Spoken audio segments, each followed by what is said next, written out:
fiction, science fiction, horror, fantasy, crime, LGBT, thriller. You have now entered the House of Mystery with your hosts, Eric Shapiro, David North Martino, John Copenhaver, and Al Warren. Heard on KCAA 106.5 FM Los Angeles, 102.3 FM Riverside, and 105.0 AM Palm Springs. We are back in the House of Mystery, and we are at the interview part of the show. So joining us today, we have an author, and this book's been very interesting, and it really caught my eye because my main home is up in the Okanagan in BC, Canada, and we get a lot of fires. So the book is called Malibu Burning. It's the real story behind LA's most devastating wildfire. And the guest is the author, Robert Kerbeck. Thank you for taking the time today. Well, thanks for having me, gentlemen. Robert, so this is quite the book. I've been listening to it. And, first of all, it's obviously very personal to you. Did you write before this, or was this something that came out of this fire? Sure. Well, way back when I was a young man, I was an English major in college, and as much as I enjoyed writing, I wanted to meet women more, and so I went into the theater, and I became a professional actor for many years, and so I got away from the writing.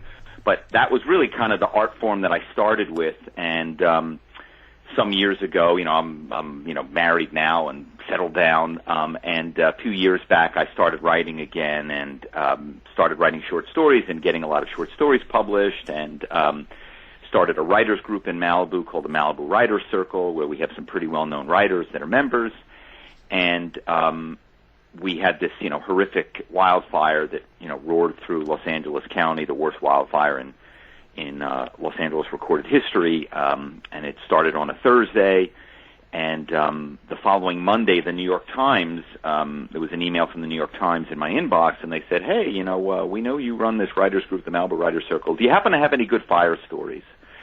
And, of course, they did know that my wife, son, and I fought the fire, the worst of the fire, to save our home. And so I told the editor that story, and he said, oh, my gosh, please write that for us. And so I started to write this essay for the New York Times, and then my wife's best friend worked at the Los Angeles Times, and she found out about it, and she was very unhappy that I was writing a story for the New York Times when I lived in the L.A. area, and she felt like the story should be for the L.A. Times. And so it's probably the only time in my writing career that the two largest papers in the country were fighting for my work. That's a good thing.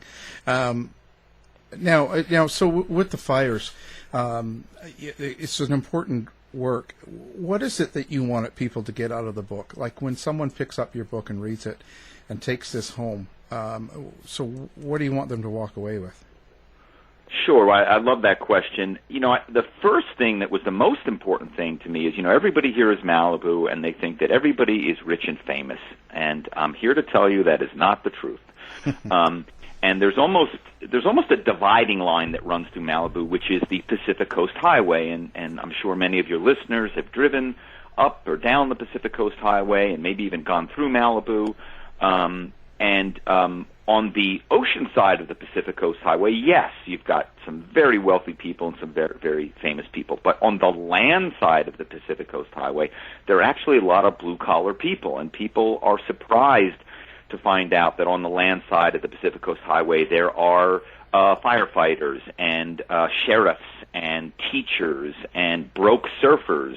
And so that was the first thing that was really important for me, is to dispel this notion that everybody is rich and famous in Malibu, because I think sometimes, and not a lot of people, but some people, when they heard about this fire and how terrible it was in Malibu and how we lost almost 2,000 homes and structures and people died, there was occasionally you hear this, well, they're all rich people, they can rebuild, it's not a problem for them. And of course, the vast majority of people that lost homes were on the land side of the highway, and they were not the super wealthy people. Indeed, many of the people were older and underinsured, and many of them are having a really hard time being able to rebuild. So that was kind of the first thing that was important to me, so readers coming to this book, understood the loss that the people here took. Yeah, it's pretty devastating when you go through that, and I don't think people realize how frightening it really is when you're in the middle of something like that and the fire's burning all around you. Maybe describe some of the feelings you had and what you went through with your home during the fire. Sure, and this was my first major wildfire. We'd had a small brush fire on the hill above us a year earlier, but it was really no big deal. But this was, of course, massive. And I think there were so many things about it that were frightening and amazing. But I guess the first thing that really stuck with me was the speed at which the fire moves. And it doesn't just move, it would be as if, let's say, you were running down a hill and you would jump and you would fly 50 feet in the air and land 100 feet further down, and then you would jump again and you would go 30 feet in the air and you would land 200 feet down. I mean, it was as if the fire was being thrown at us. And that was the thing that was incredible. And then all of a sudden, you'd be standing there and a fire would pop up out of nowhere. And it's because these fires in Southern California are almost always accompanied by these Santa Ana winds. It's a weather pattern where these very hot and dry winds blow from the desert to the ocean, and they pick up speed in the arroyos and canyons of Southern California, so that eventually they reach hurricane force. And as you can imagine, when you get something that catches on fire, and you've got 70-mile-an-hour winds blowing that brush or whatever it is that's caught on fire, that fire spreads really, really rapidly. And that was the thing that was most striking about the Woolsey Fire. So what do you think's going on? This seems to be a more common thing, because I don't remember these kinds of fires happening as regularly when I was a kid as they do now. And I mean, for people that don't know, that's back in the 60s and early 70s when I was a kid, so that was a long time ago. But it just seems to be so much more common now, almost every year it seems like. And they seem to be getting worse. What's your thought on that? Well, I mean, I think you're absolutely right. They are getting worse. When I did the research for the book, of course, I was researching, fires, back as far as they were recorded in California, and 4 of the worst 10 recorded fires have happened in the last 2.5 years. So, clearly the fires are getting worse. And, of course, at the same time that we had this devastating fire in Malibu, the Woolsey Fire, at the exact same time, we had the Camp Fire, which was decimating the town of Paradise and killing nearly 100 people. So these 2 fires, one in Northern California, one in Southern California, were happening at the exact same time. So I think that is pretty strong evidence that these fires are getting worse. And I think there are a number of reasons. Obviously, one of the things that we're dealing with is we're getting a hotter and drier planet. And obviously, the drier the brush, the easier it is for it to catch fire. And then, of course, the easier it is for that fire to become more extreme. And that's what we're seeing. We're seeing these extreme fires. We just saw one in Australia that was just unprecedented.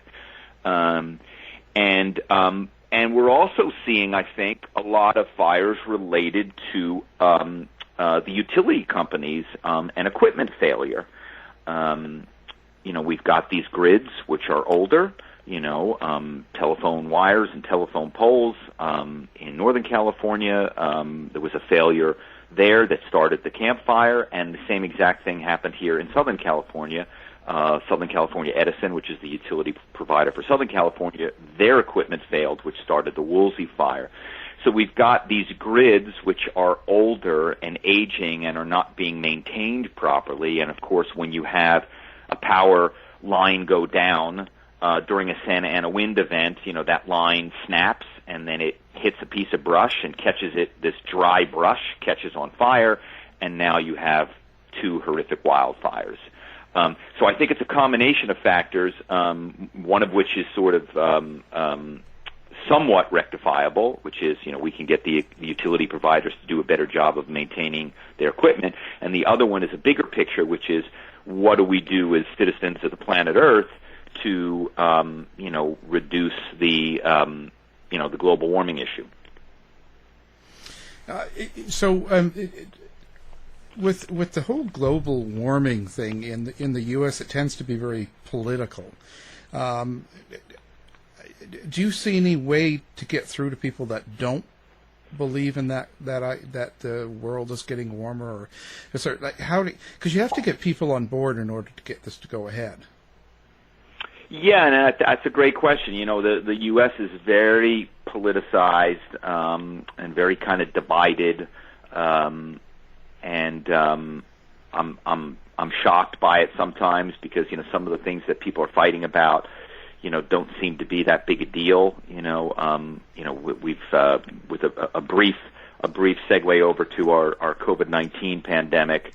There's a big question about masks, and some people don't want to wear the mask, and other people do want to wear the mask, and some people feel you should have to wear the mask. Sometimes it's required to wear the mask, but then other people feel it's impinging on their freedom to wear the mask, and sometimes that just surprises me because at the end of the day, we're just asking you to care for your fellow citizens and be slightly inconvenienced by wearing a mask for a certain amount of time in certain places. It doesn't seem like it should be that big a deal, but for some people it really has become a big deal, and that surprises me. And in terms of the climate issue, it's similar. Now, I will say, when we see events like the Woolsey Fire here in Malibu, I do think a lot of people go, wow, that was a pretty crazy fire. Why the heck was that fire so insane? I've lived in Southern California for 40 years, 50 years. Why was this fire so much worse? Why did we have the Thomas Fire in Ventura and Santa Barbara counties the year before, and that was a horrific fire. So I do think there is a certain logic that people are starting to see. Unfortunately, it involves people dying, it involves people losing their homes for people to kind of begin to get the memo, and that's unfortunate. Yeah, it's pretty strange. So what do you think we can do to make things better, each one of us? Well, big picture or small picture? Well, probably both. I mean, big picture, obviously we've got to get a government that is looking to solve this problem, or looking at really doing something about our whole climate and our whole the way we treat the environment. I mean, that's just basic common sense. But us, other than that, for us in a daily small picture way. Well, the thing I talk a lot about in the book is a lot of the locals called this fire the yo-yo fire, for you're on your own. There was really very little help from firefighters. And indeed, there were times where the firefighters refused to fight the fire despite homeowners begging for help. And so one of the things, I've talked about, I did over 200 interviews for the book, and now I'm asked to speak to a lot of organizations, Rotary clubs, realtors associations, homeowners associations, children, about, what do we do as a community so that we don't have these terrible fires and our homes don't burn down? And I really talk, the simplest thing and the easiest thing is you have to get to know your neighbors. Because when there's a disaster, when a disaster strikes, whether it's a fire or a tornado or a dam breaking or an earthquake, really the only ones you can count on are your own family and your neighbors. And one of the, I hate to use the expression silver linings when these fires are so terrible, but one of the positive things that's come out of it is, I've gotten to know so many of my neighbors I didn't know before. We've done training sessions together so that we're prepared for fires in the future. We've all done a much better job of removing flammable landscaping and installing ember-resistant vents in our home. Moving wood piles away from home, not using wood mulch near your home, all these little things, because, at the end of the day, wood mulch burns and firewood too close to your house can catch on fire and burn your house down. One ember can slip inside a vent that doesn't have an ember-resistant vent on it. And little things like that burn your home down, I'd say 50% of the homes that were lost in the Woolsey Fire, it wasn't from some tremendous wall of flame. It was one ember, and it landed on your backyard cushions on your deck, and those cushions caught on fire. Then they set the deck on fire. Then the deck burned and got so hot it burned the house down, right? Or one ember slipped inside the attic and landed on something that was flammable, and then the next thing you know, the house burned down. And so a lot of the homes that were lost and homes that are lost in these fires, they are preventable. Those are preventable losses if people, I always say, give your home a fighting chance. And here are the things you can do that even in the worst wildfire, you're giving your home a fighting chance. And if you give your home a fighting chance and your home doesn't burn, it means it's much less likely that your neighbor's house is going to burn, which means it's much less likely that your whole neighborhood is going to burn. And when you think about the environmental cost of all of that loss, first of all, you have all of these things now going into the atmosphere, right? You've got the paint in your garage is being burned, your refrigerator is melting, your car is melting because these fires are 2,000 degrees. And so all of that is now into the environment. It's into the ground, it's into the air, people are breathing it in. It's a terrible environmental issue, these fires. So if we can do things to prevent that, just that alone is doing a lot to help the environment. Yeah, it's really another thing too is the way people behave. Like in the Okanagan area when I'm there, there's a lot of campsites, so people will leave fires burning, or they throw a cigarette, or something like that. And there's quite a few problems that way. What's the issue that started your fire? The Woolsey Fire was utility. The Southern California Edison's equipment failed, which of course is terrible. But then it failed during a Santa Ana event, which is even worse. And then, of course, the location of the equipment failure was on the site of this secret nuclear meltdown at this Santa Susana field laboratory where for years they did rocket tests there, and then later they experimented with nuclear power in the 50s, and they had a number of partial meltdowns and one nearly complete meltdown. And so all of the toxins from those nuclear meltdowns were in the soil. The site had never been cleaned up. It's well known how contaminated the site is, and it was basically a worst-case scenario. Like, okay, we're going to have the worst wildfire in LA history, and it's going to start on the site of a secret nuclear meltdown. Wow. Yeah. And to this day, a lot of people in Los Angeles still don't know that. It's really amazing. Los Angeles Magazine, which is a wonderful magazine, they excerpted a chapter from the book, and the managing editor who runs Los Angeles Magazine, the biggest magazine in Los Angeles, one of the biggest magazines in the country, he didn't know about the fire starting on the site of this secret nuclear meltdown. Yeah, it's crazy, some of the things that go on that we don't know about, and it's just, I don't know. So now in your book itself, like you talk about the how the fire hits and all that stuff, and you talk about hosing down your house and all that, and all of a sudden how it just jumps and all that stuff. That was pretty it's pretty shocking. I don't think people realize that.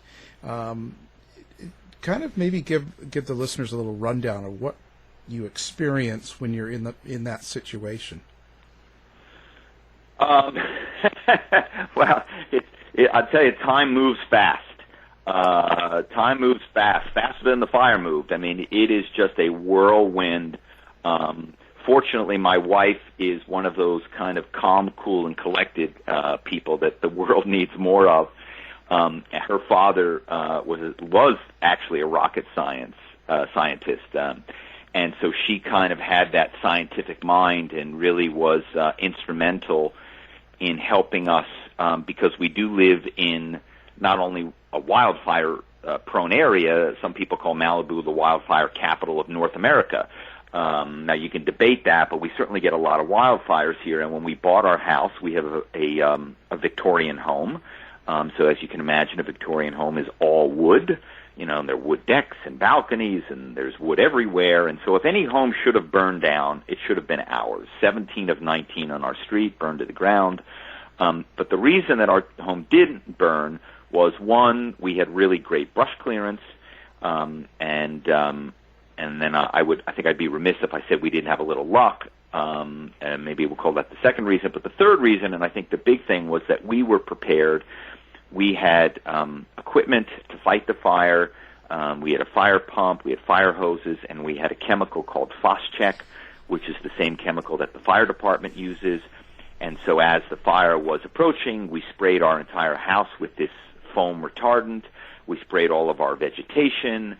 We sprayed everything. And we strongly believe that Phos-Chek prevented our home from burning and saved our house.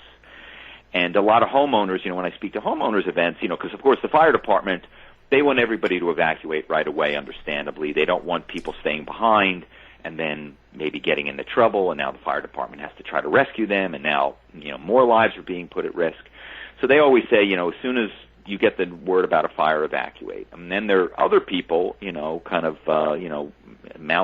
again, people don't realize it, but there's a lot of people here in Malibu that are kind of still frontier types, because Malibu not that long ago was the frontier, less than 100 years ago. And there are a lot of people that are descendants of those people, and they are never leaving. They're staying to fight every fire. And so you've got those two extremes, people that evacuate right away, people that are staying no matter what. And I like to tell homeowners that there's a third option, and the third option is when you hear news of a fire potentially approaching, you prep your house. Now, some of the prep you have to have done in advance. You're going to need to have already had your Phos-Chek and your fire pump and tested it every year. But some of the other things you can do at the last minute can be very valuable to saving your house. So, we talked about how a lot of times it's outdoor furniture that catches on fire, and Ember Lands catches your outdoor furniture, and then your house burns down. So all of that outdoor furniture needs to be moved away from the house or moved inside the house. Anything that could burn has got to get moved away from the house. Your outside barbecue in the propane tank, you got to either put it in the house or move it far away from the house. And these are things that you can do at the last minute that, again, can give your house a fighting chance to survive. Wow, it's just. I don't think it. So how much do you expect this to keep going on now? Do you expect more wildfires in your area?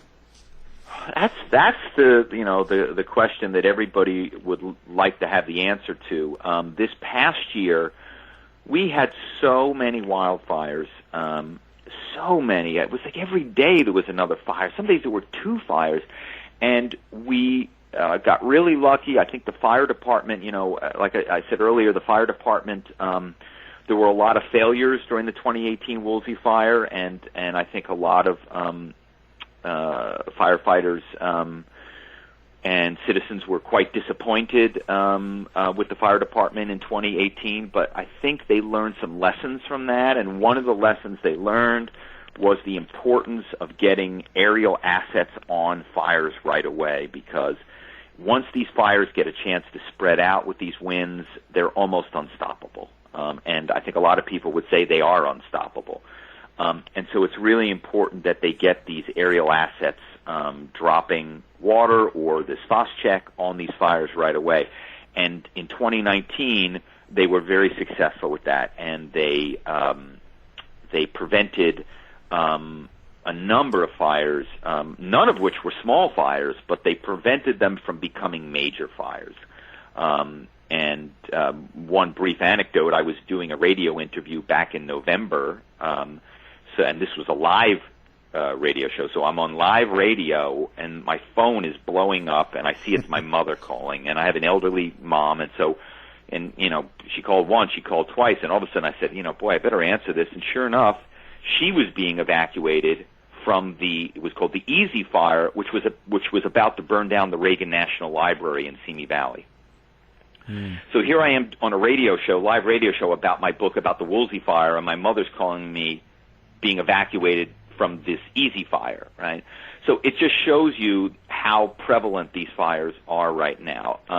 Now, one thing that California and Governor Newsom has implemented is these power shutoff protocols. And what they are designed to do is that when strong winds are anticipated, whether it's Southern California, Central California, or Northern California, when these strong winds are predicted, the power is shut off. They literally shut off the power so that, if the wind causes this equipment, the utility equipment to fail, or the equipment was going to fail anyway, but now the power line gets snapped in the wind and it starts a fire, so they've shut off the power. Now that's a pretty good idea in terms of stopping fires, but now you've got this other issue is when the power is shut off. Not only do you not have power in your home, if you're somebody that needs power to maybe for some medical reason to power your equipment, now you're in trouble that way. Also, the traffic lights, they I don't know why they didn't anticipate it, but now traffic lights were out, and I remember driving on the Pacific Coast Highway during one of these power shutoffs, and people were flying through, because the traffic lights are out, people are flying through them, and other people are flying in different directions, and you could easily see how, there could be some horrific accident. So here you shut off power to potentially stop your equipment from failing and starting a wildfire, and now people are killed in a car accident because of that. So I think Governor Newsom has recognized that that's a pretty inelegant solution, and it's a temporary solution at best, and I think the real number one most pressing issue is for the utility providers to get their equipment so that it is secure and safe and not failing and starting and being the cause of these wildfires. And I think technology is going to play a really big part of that, because one of the things now they're talking about is microgrids, where rather than them having to shut down an entire giant grid, maybe they can only shut down part of these grids, and maybe if there's an equipment failure on one part of the grid, it's not going to affect another part of the grid, and that might be a way that they're not having to shut off power for 50,000, 100,000, 250,000, 2 million, 5 million, these huge numbers of folks. Well, but the president said just rake the forest. Yes, he did. And and as you know, in Vancouver and British Columbia, I'm assuming you do call it the forest, right? Yeah.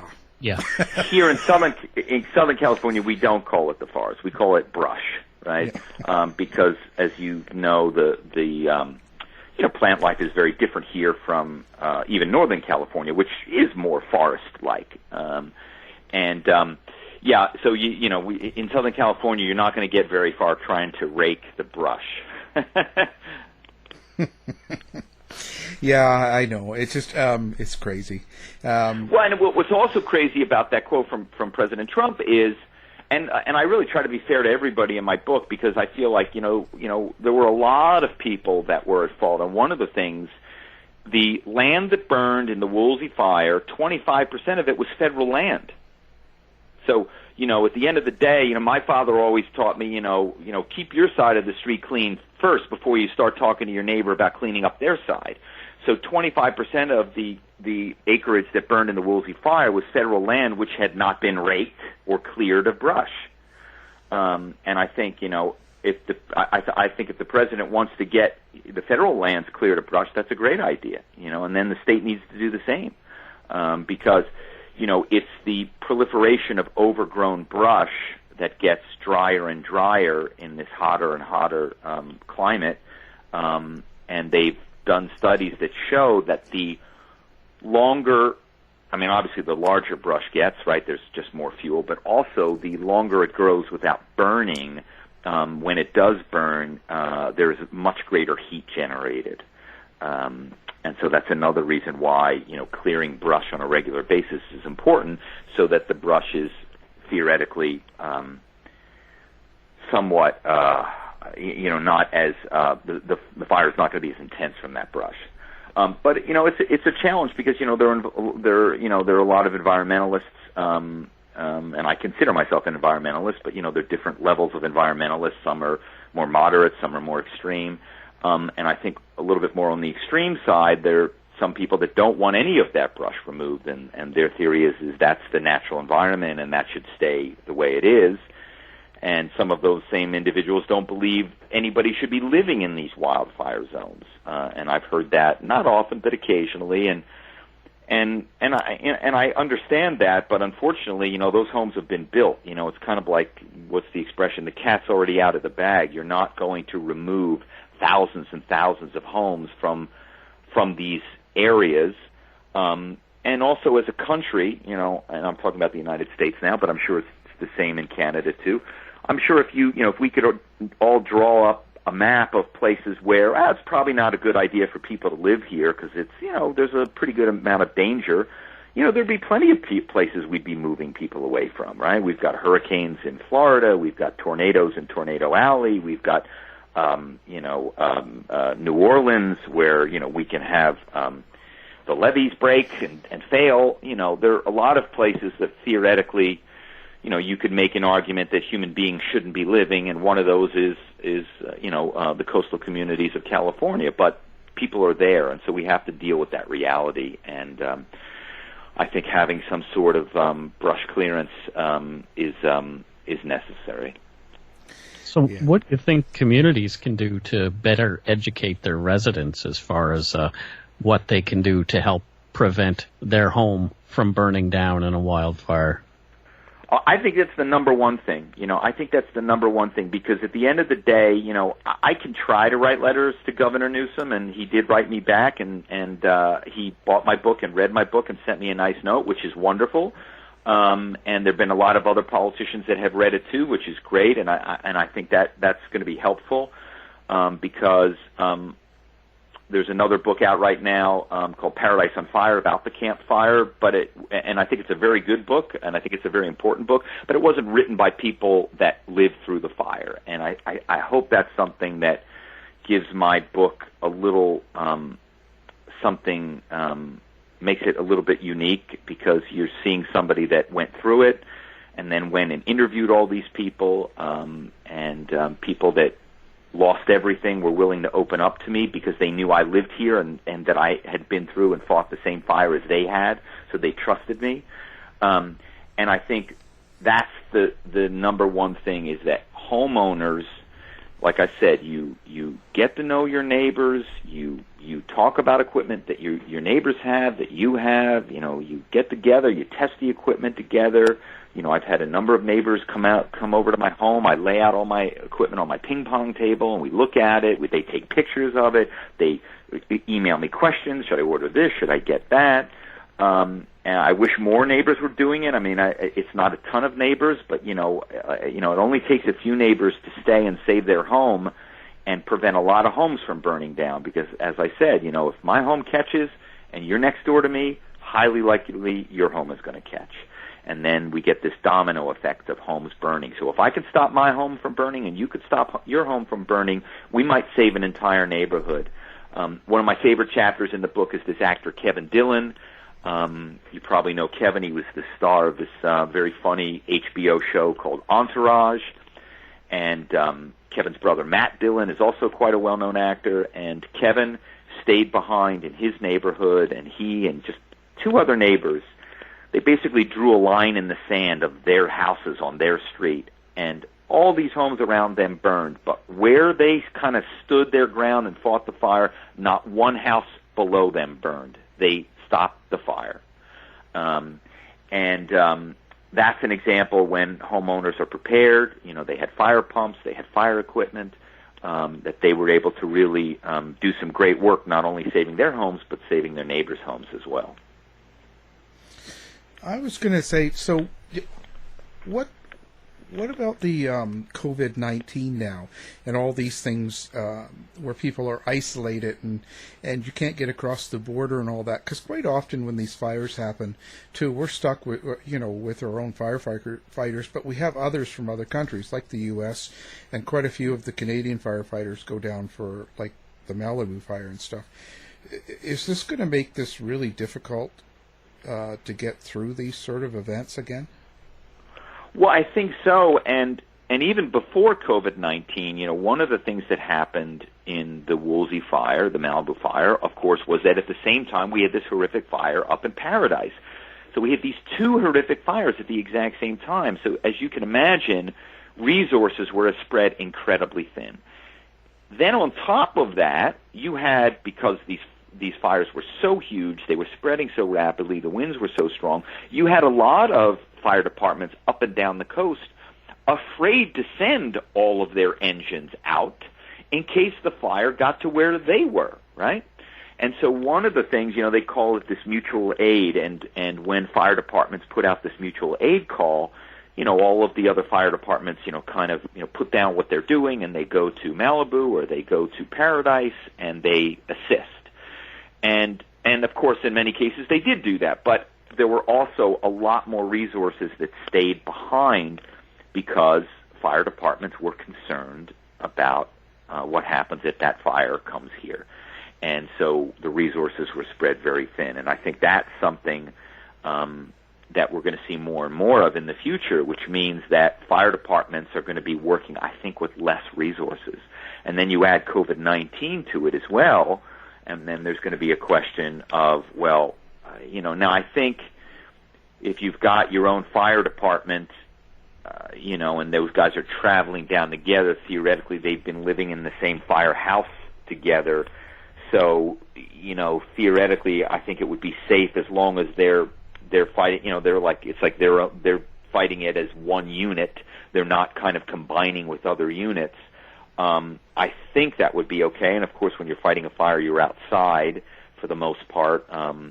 Usually when a house catches fire in a wildfire, very rarely do firefighters go inside the building.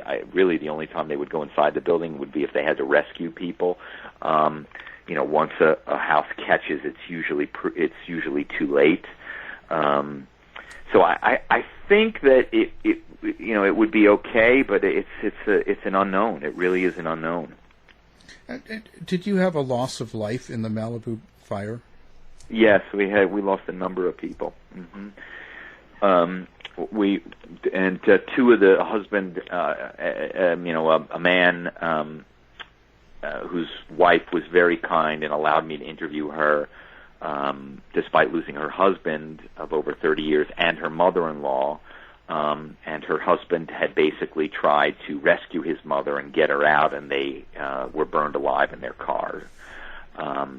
There was another doctor who was burned in his home and died, and then there were a number of people that died right after the fire, some of whom were considered fatalities of the fire, but most were not considered fatalities from the fire. I consider them to be fatalities from the fire. Because, as we discussed earlier, there were a lot of people that were breathing incredibly toxic air, and a number of the people that passed after the fire were older people, and I think it's pretty obvious that they were compromised by what they took in.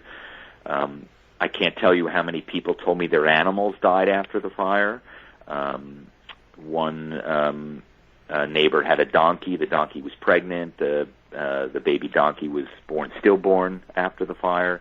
So there were a lot of examples of human beings and animals being really impacted by the toxic soot and ash that really that occurred not just during the fire, but for days and days and weeks afterwards. Because you remember when these homes burned, they just sat there for quite a long time before the debris was removed, which was done by hazmat teams that came in completely covered head to toe with protective equipment. Because again, there's every terrible, horrible, chemical in now this, burned debris. And so anytime the winds would pick up weeks after the fire, all of this black soot and ash would be at your doorstep, on your windowsill. It was really incredible. The schools in Malibu Park, we have an elementary school, middle school, and high school all on the same campus. And in that, on that campus, that was the neighborhood that was the most devastated by the fire.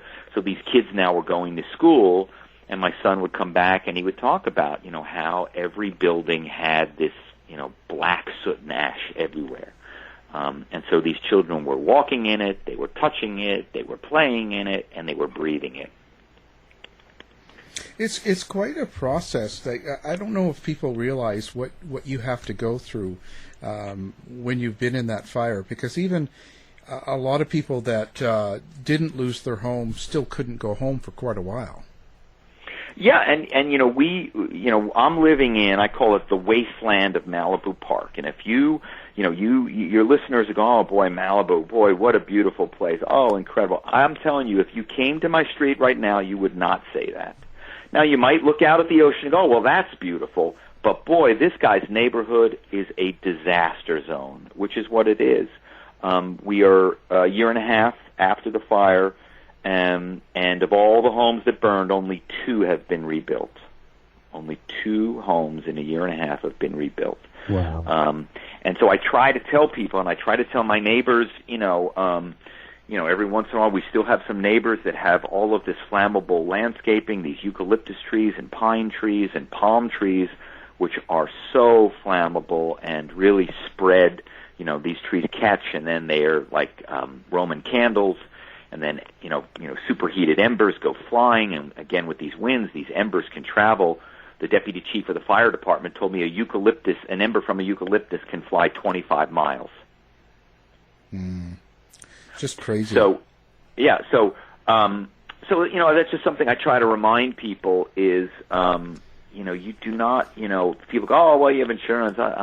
You do not want your home to burn down. Not only are you going to lose everything you ever had, every heirloom, every piece of your kid's artwork, anything and everything is gone. These fires, when they burn, the only thing that remains is the chimney. And then you're going to have a really long, difficult, and stressful process to rebuild.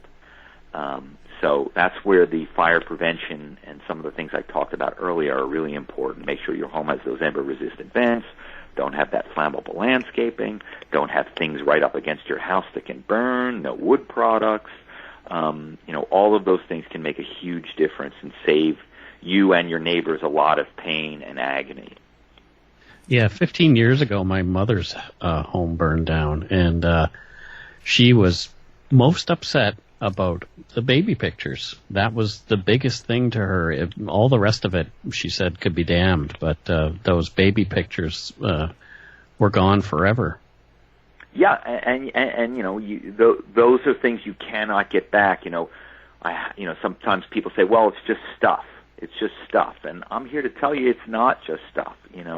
There was one gentleman whose home burned down. He was a filmmaker and a marine biologist, and he combined his 2 careers, and he did all of these films in the ocean, right, documentaries. And when his house burned, he lost all of that footage, and he was devastated. It was basically his life's work. He lost it all. I think the idea that, oh, it's just stuff, and you can rebuild, and you have insurance, I'm telling you that is as far from the truth as it could possibly be. Yeah, you can never, recover totally like that. It's pretty, all your clothes, everything burns, right? Everything. Yeah, I mean, vehicles, the still vehicles around here, the shells, all that remains is the shell. The tires burned. I mean, everything burns. And every once in a while you'll go to a home and you'll find, one thing that survived. One of the stories in the book was this family that lived up the street from me. They lost everything that they had, and what a lot of people did is they came back to their homes hoping and praying and searching for anything that survived. and the Red Cross left out sifters. So, like the old, miners, the gold miners in the 1800s, and you would take your sifter into the river and you'd put some dirt in it and shake it to see if, after everything went away, there was a little speck of gold. Well, people here in Malibu were using these same sifters to go through the remains of their house looking for anything that might have survived. And in this one story in the book, the only thing they found was that the grandmother who lived it was a multi-generational home, and the grandmother that lived in the home, she'd had a bank that had been given to her by her grandmother, and it was a cast iron bank, and it had also survived the 1906 San Francisco earthquake fire, and that was the only thing that survived, that cast iron piggy bank. So now, do you have a website or anything like that, or is there a place you suggest people go? Sure. Well, my website is just my name. It's robertkerbeck.com. So Robert, ROBERT, KERBECK.com, robertkerbeck.com, and you can go to my website, and from my website, there's a button that takes you to places where you can buy my book. There's also information about the book, and I've been really honored that the book has won 2 book awards. It won the Silver Medal for Creative Nonfiction from the Independent Publishers Award, which is a really prestigious award, and it also won Best Historical Nonfiction from Best of LA, and it's currently under consideration for Book of the Year by Forward Reviews. I've just been really, just blessed that the Malibu community has rallied around it. I've had all these wonderful celebrities come out to my events, and you can see their pictures on my website. Pierce Brosnan, James Bond came to in a book event and signed a book, or I signed the book for him, and he took a picture with, we took pictures together. Sam Elliott from The Big Lebowski came, Priscilla Presley came, activist Aaron Brockovich came, Los Angeles Mayor Eric Garcetti, Martin Sheen sent me 2 handwritten notes, and actually offered to do an event where he was going to read a chapter from the book. Unfortunately, the event got canceled because of COVID-19, but it was really incredibly generous of him. Celebrities have done a lot of posting on social media about the book, which has been, amazing. And you can see a lot of that stuff on my website. And there's also a really amazing video of my wife fighting the fire, right as it kind of hit us, which I think kind of shows how intense it was. Oh, it's amazing. Well, this has been very interesting. The work is very important, and people need to realize what kind of threat we have going on here. So, again, our guest has been Robert Kerbeck, and thank you for being on the show. Oh, thank you, gentlemen. I appreciate you giving me the time because, like you said, this is really important. To find out more about our show, guests, or to listen to past shows from our archive, please go to www.houseofmysteryradio.com.